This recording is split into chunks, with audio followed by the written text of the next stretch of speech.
लेकिन नारद ने कोई भी ध्यान नहीं दिया। बीड़ा उठाया, गुनगुनाते हुए नारद चल दिए। घमंड में अपना भूल गए, जो खुद अपने आप को भी भूल गए। बात ही बात,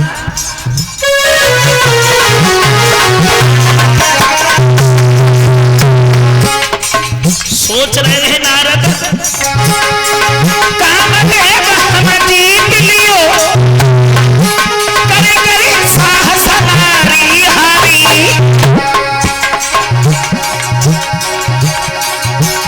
आखिर को क्षमा मांगी हमसे, ना मुझसा कोई है कर्मचारी।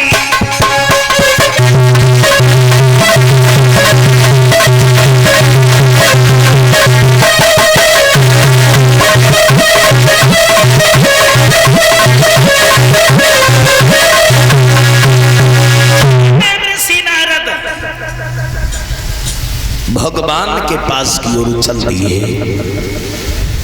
भोले बाबा ने मना किया, लेकिन नारद ने कोई भी ध्यान नहीं दिया। घमंड में इतना भूल गए, जो खुद अपने आप को भी भूल गए। बीड़ा बजाते हुए देवर्षि नारद जब भगवान के पास पहुंचे हैं, तो भगवान बोले, आइए नारद, बड़े दुलारा दिखाई पड़े, कहाँ रहे?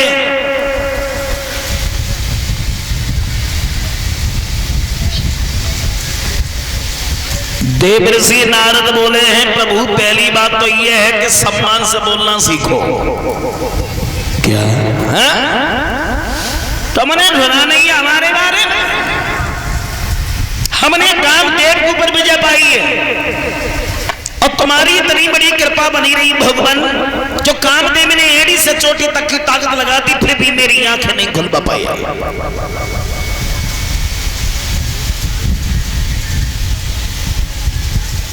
लोग जब संध्या को भोजन करते हैं हमारा नाम लेकर के, सुबह जब जागते हैं तो हमारा नाम लेकर के, लोग जब खाना खाते हैं तो खाना भूल जाते हैं। आखिर को बाल ब्रह्मचारी हैं देवर्षि नारद।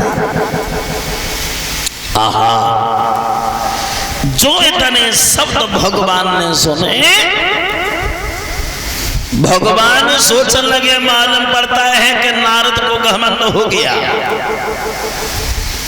और जब नारद को ही घमंड हो गया, तो आगे आने वाली पीढ़ी क्या करेगी?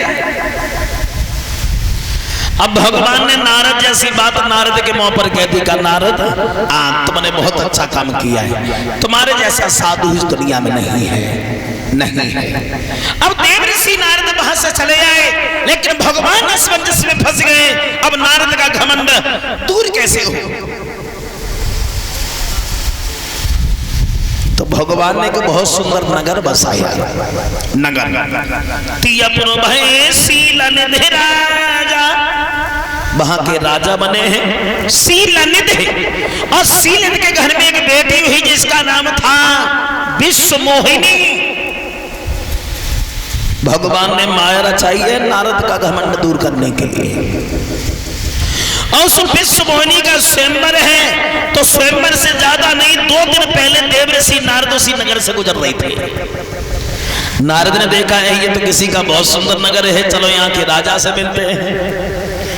नारायण नारायण कहते हुए देवर्षि नारद शीलनिधि के पास में पहुंच गए। और जैसे शीलनिधि ने नारद को देखा, ये नारद, बड़े सौभाग्य की बात है जो तुम्हारे दर्शन हो गए, बैठो।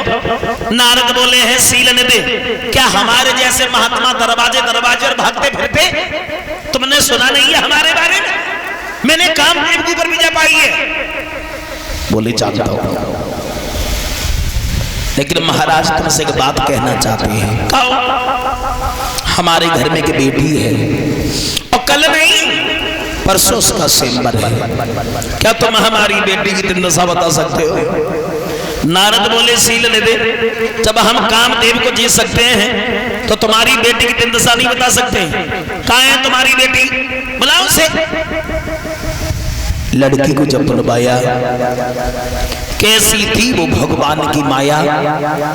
विश्व मोहिनी देखने में इतनी सुंदर थी कि नारद ने विश्व मोहिनी का चेहरा देखा तो पलक चलाने का ध्यान नहीं रहा। मन ही मन में नारद सोचने लगे, बाजी बा इसकी भाग्य रेखा तो बहुत सुंदर है, इसकी शादी जिस किसी के साथ में होगी वो अमर हो जाएगा, दुनिया का कोई भी इंसान उसे हरा नहीं पाएगा। नहीं, अब हम साधुपन की जिंदगी जीना नहीं चाहते, अब तो हम शादी करना चाहते हैं, और शादी करेंगे तो इसी लड़की से करेंगे, और इस लड़की से विवाह नहीं हुआ तो जिंदगी में जिएंगे नहीं। भविष्य की बातें कौन बताए, नारद अपने भविष्य में ही खो गए। वो देवर्षि नारद की छोरी करी हाथ, बेटी का नारद चले, हर दिल में बातें छुपी छुपी रहे।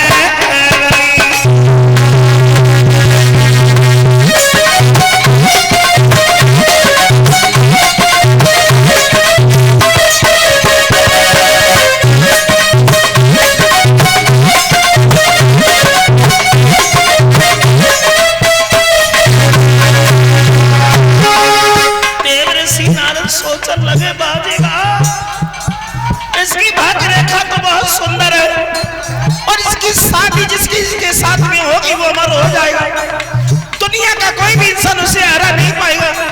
नहीं, अब हम साधुपन की जिंदगी जीना नहीं चाहते, अब तुम शादी करेंगे, और शादी करेंगे तो इसी लड़की से करेंगे।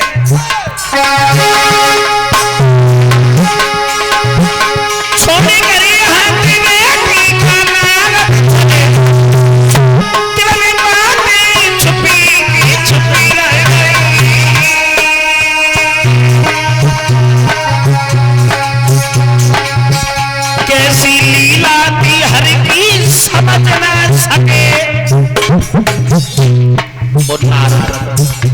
कैसी लीला थी हर की समझ ना सके, श्वास उनकी रुकी की रुकी रहे।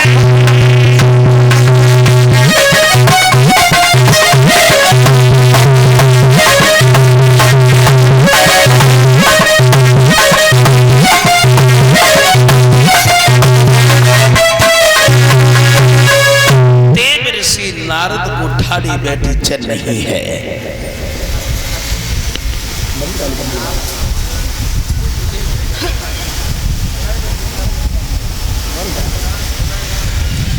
नारद को ठाड़ी बैठी चल रही है।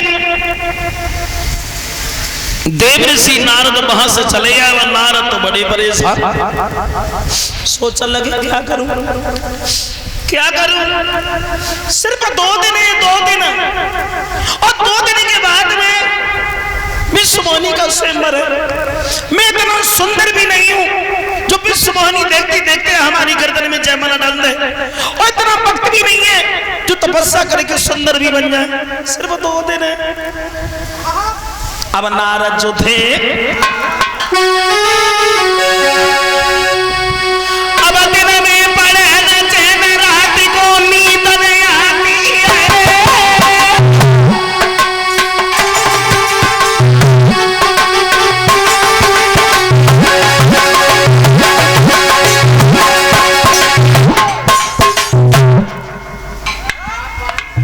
वही नारद है देखो, जिन्होंने कामदेव के ऊपर विजय पाई थी, जिन्हें अपने ऊपर गुमान था कि मैं कुछ हूं। आज लड़की को देख करके नारद सब कुछ भूल गए। अब नारद को ठाड़ी बैठी चैन नहीं, सोचने लगे क्या दिन में पड़े न चैन, रात को नींद नहीं आती है, और दिन में सूरत बसी ध्यान में लड़की आती। अरे घड़ी मौत सदमे आ गई, जब विश्व मोहिनी दुल्हन बन घर में आ गई।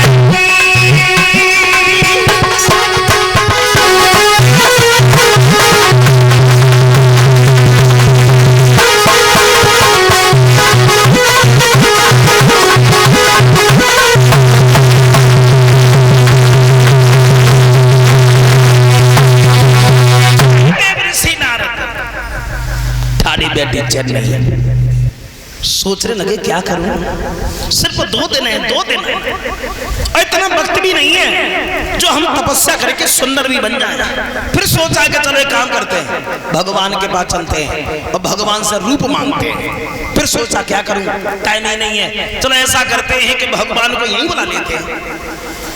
अब नारद ने बीड़ा उठाया, भगवान का ध्यान किया, भगवान नारद के सामने पहुंचे। भगवान बोले हैं नारद, किस लिए हमारा भजन किया है, किस लिए हमें बुलाया है, बोलो। नारद ने दोनों हाथ जोड़ी, प्रभु आप तो जानते हो सुबह शाम चलते फिरते उठते बैठते सोते जागते हमेशा तुम्हारा नाम ही लेते रहते हैं, लेकिन आज कोई ऐसा काम कर दो जो सिर्फ हमारे हित में हो, हमारे हित में। जय विदे होए नाथ हित मोरा,